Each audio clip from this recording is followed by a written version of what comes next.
up the tempo and get him going, ready for the regular season. But unfortunately, someone that's going to miss the regular season is Malcolm Smith, linebacker 4, and he was a free agent signing for the 49ers in San Francisco. So he is out for the season with a chest injury. And also out for the season with a neck injury, with a bulging disc, I think it is Quincy Enunwa for the New York Jets. So it just gets even worse for the New York Jets. They're losing their number one guy that they were going to have at wide receiver for the year. But obviously, we hope these guys, get better, because you don't want anyone to be hurt. You want everyone to live out their dreams and also entertain us while they're doing it. But so we'll get off that. Those are your injury reports. And we're going to start. I was going to start. I'm still going to start with some Falcon news, but I was going to start with Jalen Collins. But after I got the news today, it came across. Cha-ching, cha-ching, cha-ching, cha-ching. That's all I saw. Cha-ching, cha-ching, cha-ching. Ladies and gentlemen, Atlanta Falcons running back Devonta Freeman, a.k.a. I'll call him Free. That's why today's show is Get Your Money Free. So, he got his money. Show me the money! This brother been talking about getting paid, and they paid him. The Atlanta Falcons basically signed him to a 5-year extension worth $41.25 million. Now, of course, that has all this stuff that comes with it, to get the money. So we'll just say it's a lot of money he gonna get, because he's guaranteed $22 million. So let's just stick with that. He's guaranteed $22 million, to get.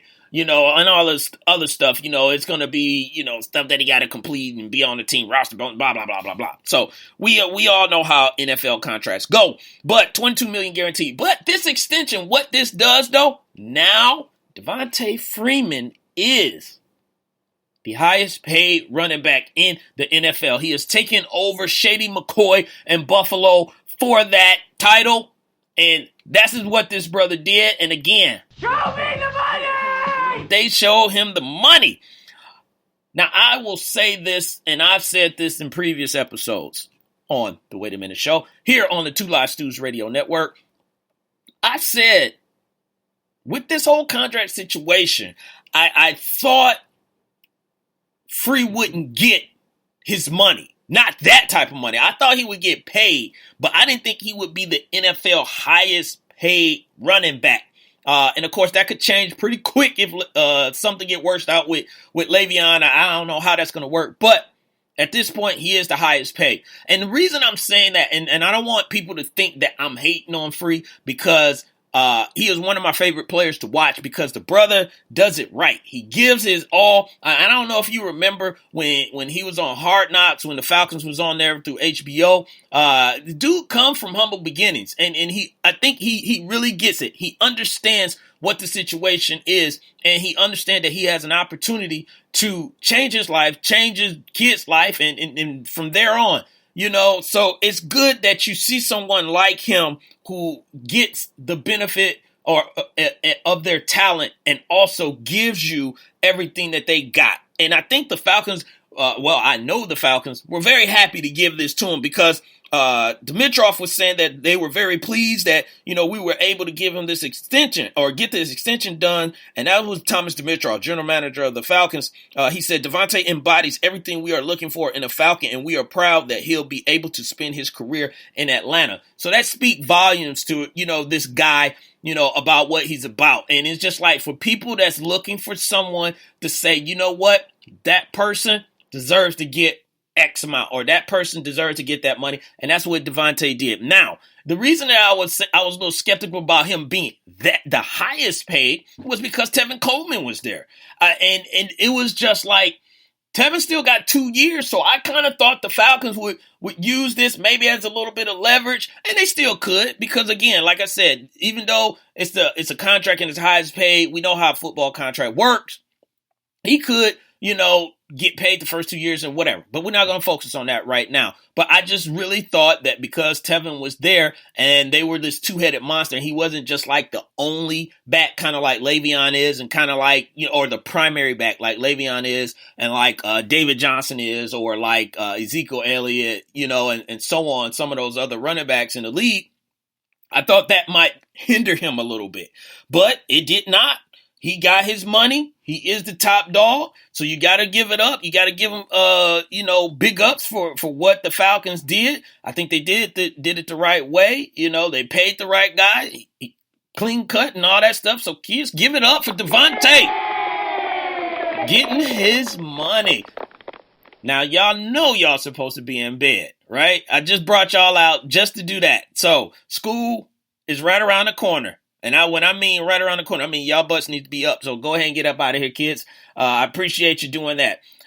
Now, having said all that, I'm going to stay in Falcon news. And I hate to do this and bring it down, but with the good stuff, as far as like, Devonta and him getting his money, and everything, now I got to focus on some of the downward things. I don't want to say bad and all this stuff. I want to try to keep this positive, but it is what it is.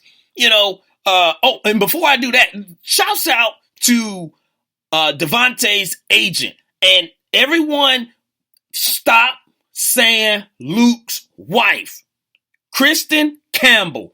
That is his agent. Yes, she is Luke Campbell's wife, but that is Devonta Freeman's agent. Hey, she had played a part in him getting his money. We all know what she had spoke about at the Super Bowl. Of course, we know maybe that was a little bit too early, but she got him paid. Now, that's look good for her. I'm pretty sure she's going to pick up some other clients. So shouts out to Kristen Campbell for getting her client his money. Now, back to this Jalen Collins thing. Jalen Collins, cornerback for the Atlanta Falcons, has been suspended for 10 games for PED. And the frustrating part about this, especially here in Atlanta, is that this brother's been suspended last season for 4 games for the same thing. So now he's a repeat offender for the same thing. So I'm wondering, maybe you can tell me in the chat room if you want to chime in.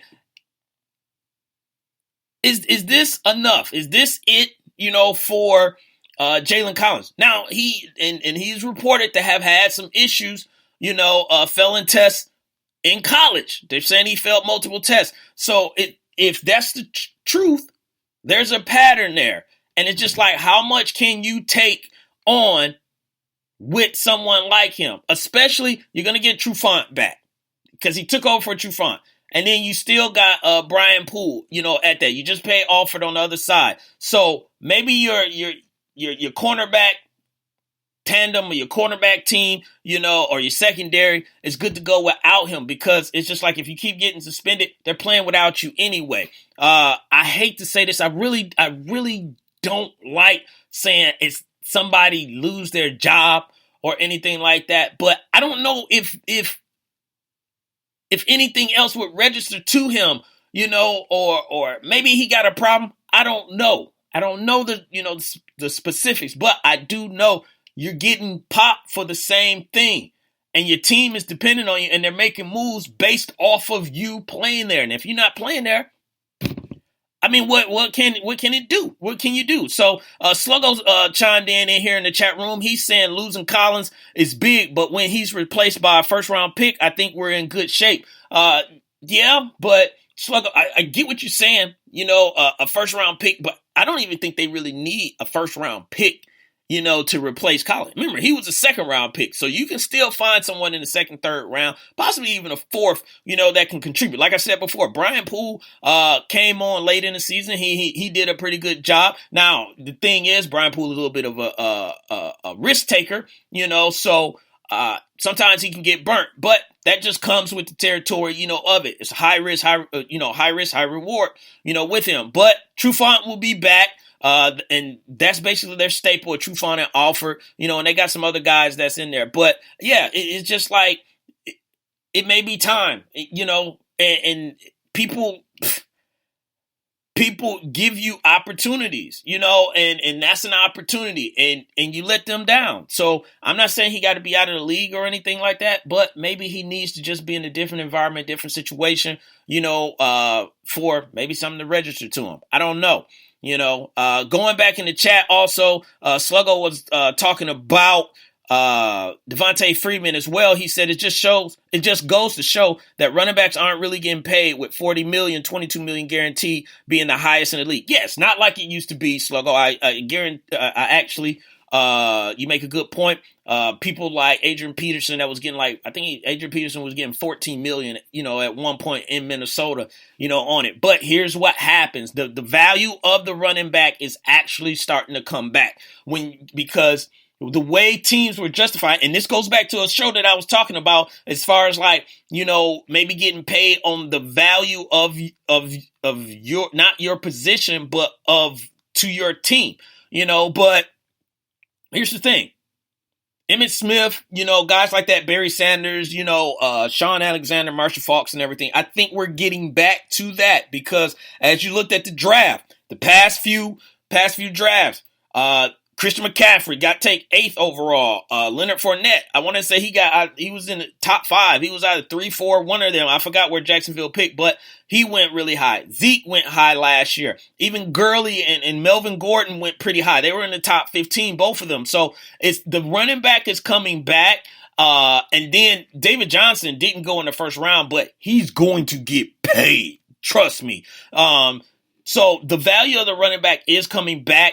And that's why guys like Le'Veon Bell is trying to do what he's doing, in the league right now with the, not reporting to camp. He's trying to bring the value of the running back, pay back. So there's only one way that you can do that is that you got to play, but you also got to tell people you got to pay me. 333 Bama boy. In parentheses, 24 more days. He's talking about before we get to week 1 of the NFL season. He's in here. Appreciate you jumping in with us. 334 Bama boy. He said the secondary should be good now. Collins won't be missed. So he's not missing Collins at all. He probably didn't miss him from the get-go. Again, he's missing games. When you're missing games, you start to not depend on people, and could they have gotten to the Super Bowl last year without him? I don't know. I think they still would have did all right. And I want to say they still would have got to the Super Bowl, without him. But they let him go. That's basically going to, tell him, look, we can do this without you, bro. We've been doing it without you. So you're absolutely right, 334 Bama boy. Secondary should be good. So I hate to, do the highs and lows, of that, but it is what it is, and it had to be talked about. I mean, 10 games, he's going to miss over half the season. So it has to be, addressed. I don't know what the Falcons are going to do, but I wouldn't be surprised if they send him on his way, or at least try and trade him, for someone, but it's going to be hard. He's going to miss the first 10 games. So whatever they get back from him is going to be, 6th round, maybe 5th round draft pick or something like that. So we'll see how that goes. But we're going to move on. And yes, I'm going to talk about Jay Cutler. Yes. So Jay Cutler now has shown his butt up to Miami, and he is their starting quarterback, and he is in camp, got his money, $10 million, which ain't bad, to come off, not the couch, but not to go to the broadcaster's booth and then come and play a little bit of football. Now, my question is, forget all the, what are they going to do? Are they going to be good and all this stuff? Because the season's going to play out. So we'll know about that in just a moment. But my thing is, what happens with Ryan Tannehill if the Dolphins, let's just say the Dolphins go 11-5, right? They make the playoffs, they got a strong push, and they make it, maybe I don't know if they'll get a first round. They could get a first round bye, with that possibly, But regardless, let's say they playing in the second round. I know that's a lot.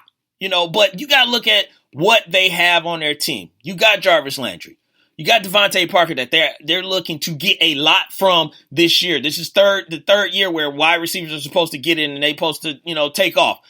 You got Jay Ajayi. You got Thomas, Julius Thomas. The line is a little sketchy, so that's the problem. But to me, I believe Cutler is a notch up from Tannehill, is an improvement, as far as like the quarterback position.